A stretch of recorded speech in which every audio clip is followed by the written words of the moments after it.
So what I really do appreciate about your podcast and your comedy is like you are a very informed guy. You keep up with it. You know what's going on in politics, at least more than the average guy. When you speak, I can tell you're more, well versed than I am. And it's good. I almost get like my news from you sometimes, Tim Dillon. Is that a good sign or a bad sign? I just speak with a lot of certainty. Yeah. So even if I don't know something, or if something I'm on shaky ground, I'm a Long Island sales guy in my heart. You know what I mean? Well, you have the voice that's like, that guy spent nights smoking cigars and a glass of whiskey. So when I was 20 years old, I was coked out of my mind, calling people on the phone, telling them I was a financial advisor. So do I live with you? Yeah. I don't know if I would get news from me, but I'm not a bad voice in the chorus, Yeah, well, I think what's good is you do kind of play it somewhat down the middle where, like, I don't think you're a full-blown tinfoil hat conspiracy theory guy. I'm not. But you're not like a sheep who's just following, whatever everybody says. Yes. You had a tweet. You sent a tweet about a week or so ago that just said, all we should do is just question these billionaires when they stand to profit and they might want to do weird shit to you. I mean, Bill Gates, there was an article recently in the Daily Mail. It was like, hey, Bill Gates was thinking about shooting a missile full of dust at the sun to dull it for climate change so that the sun won't be as strong. And I'm like, maybe let's just discuss that. Maybe let's just run that through the before we just hand over the sun to a guy. That's all I'm saying. I'm not anti-vax. I'm not anti-progress. I'm just like, these guys right now have Batman villain wealth. Yeah. Meaning the fact that he could even think of doing that, the fact that he could sit home and go, what are we going to do about the sun? Let's do a dust missile. A dust missile sounds good. How about a dust missile? And he had to say to Melinda, he's sitting there at the table, he goes, honey, what about a dust missile at the sun? And she goes, that seems nice.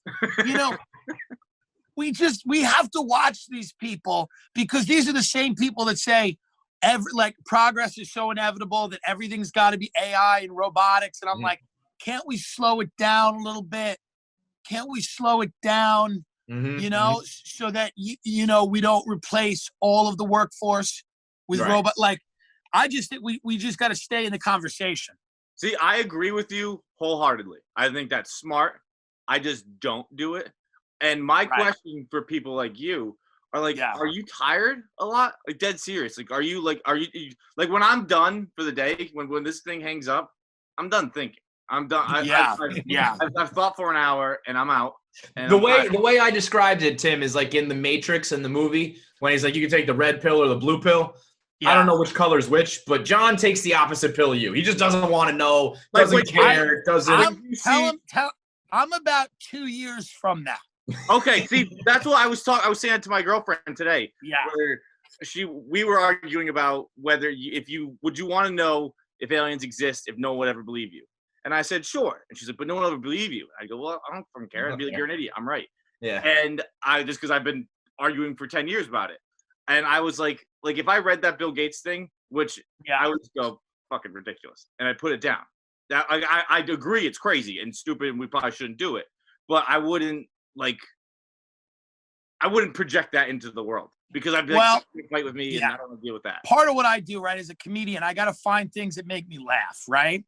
So when I read that article, the first thing that happened was I just started uncontrollably laughing because it was like, experts warn that Bill Gates shooting missile of dust at sun could be a calamity, And I just thought it was funny. Like everything that I get into, for the most part, a lot of it is because I think something is funny or that I can make it funny. Not everything, but a lot of things, whether it's the Bill Gates thing or something, I look at it.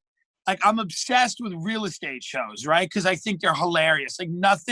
I cackle at real estate shows like a psychotic person, like the Joker, because I love how fake they are.